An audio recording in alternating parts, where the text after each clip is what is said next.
unfold.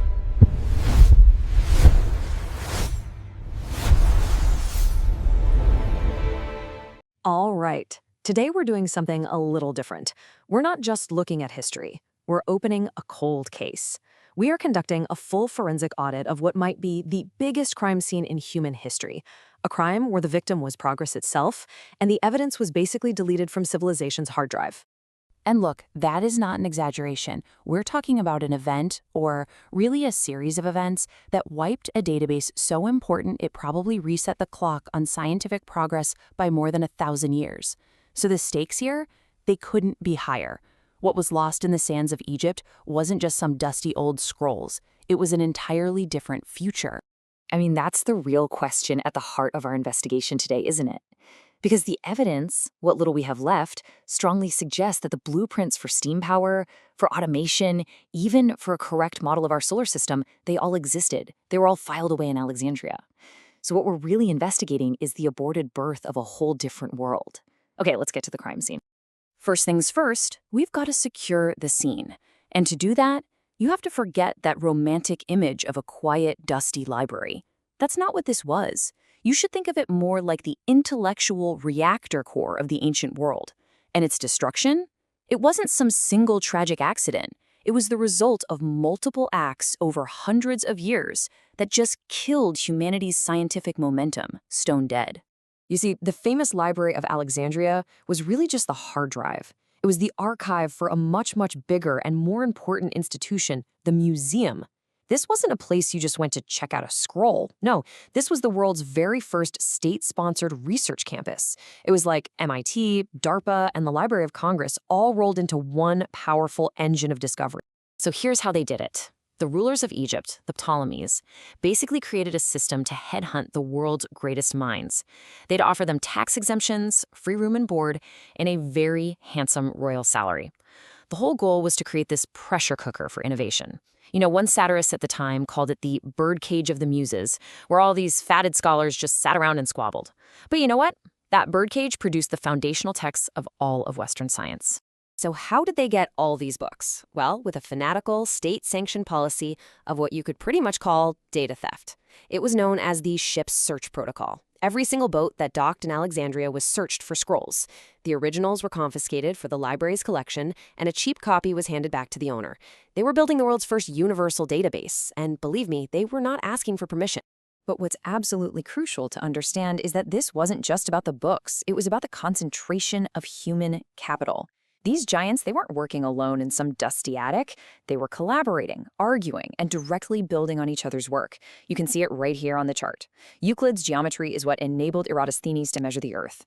Archimedes' work in physics laid the groundwork for Hero's machines. It was a genuine intellectual ecosystem where every discovery just fueled the next one. Okay, now let's get to the evidence. Exhibit A. What was actually in this deleted database? Let's examine some of the specific technologies, the lost hardware and the lost software, that could have sent our entire civilization down a completely different track. So, Exhibit A has to be the Aelia pile, documented by Hero of Alexandria. And let's be perfectly clear, this is a steam engine. It works by converting thermal energy into kinetic energy. That is the fundamental principle of the entire Industrial Revolution. Modern reconstructions of this thing show it could spin at over 1,000 RPM.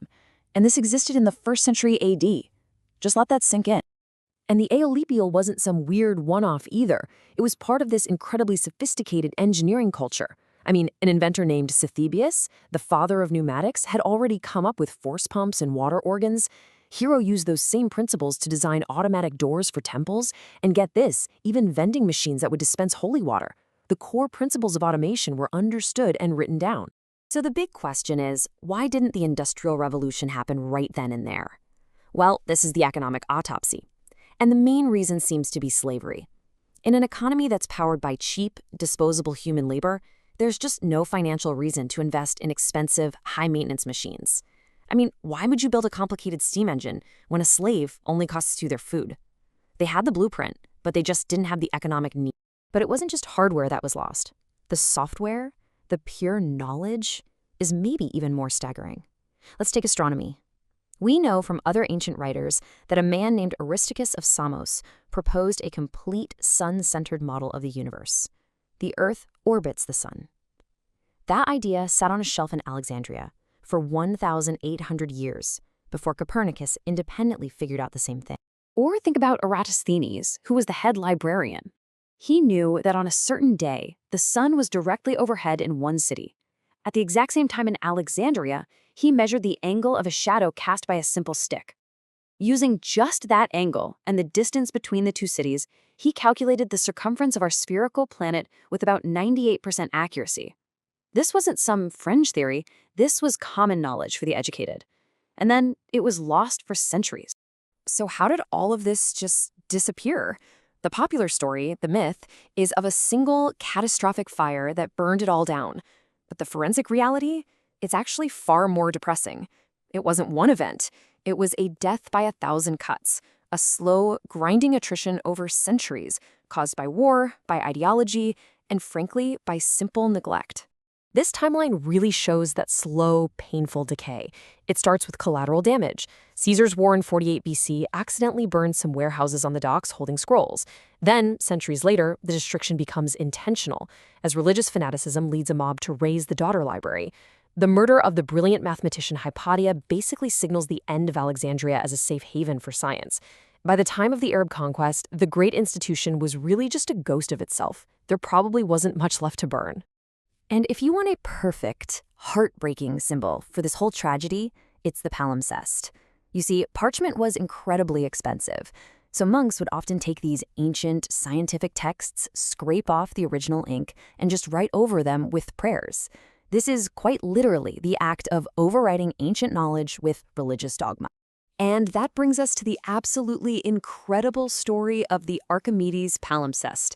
Someone discovered a 13th century prayer book that seemed to have faint text underneath the prayers. So scientists at Stanford used these high-powered X-rays to scan it, which made the iron in the original ink literally glow, revealing the hidden text. And what it showed was a bombshell. Archimedes was using the core concepts of infinitesimals, the foundation of calculus, 2,000 years before Newton, and had all been scraped away for a prayer book. So this entire investigation, this whole deep dive, it really forces us to turn the lens back on ourselves. We look back at how fragile Alexandria's knowledge was. But have we really learned anything? Are we, right now, facing the very real prospect of our own digital dark age? If you look at this, the threats have really just changed their names. Their nature is pretty much the same. Their scrolls were vulnerable to fire and physical decay. Our data is vulnerable to a mistaken server deletion or just becoming unreadable because the format is obsolete. They face destruction from dogma and apathy. We face it from corporate apathy and this thing called link rot, where knowledge just vanishes into a 404 error. And this isn't some far-off hypothetical. These are the library burnings of our time, happening right now. MySpace accidentally deleted 12 years of music from its platform. Gone.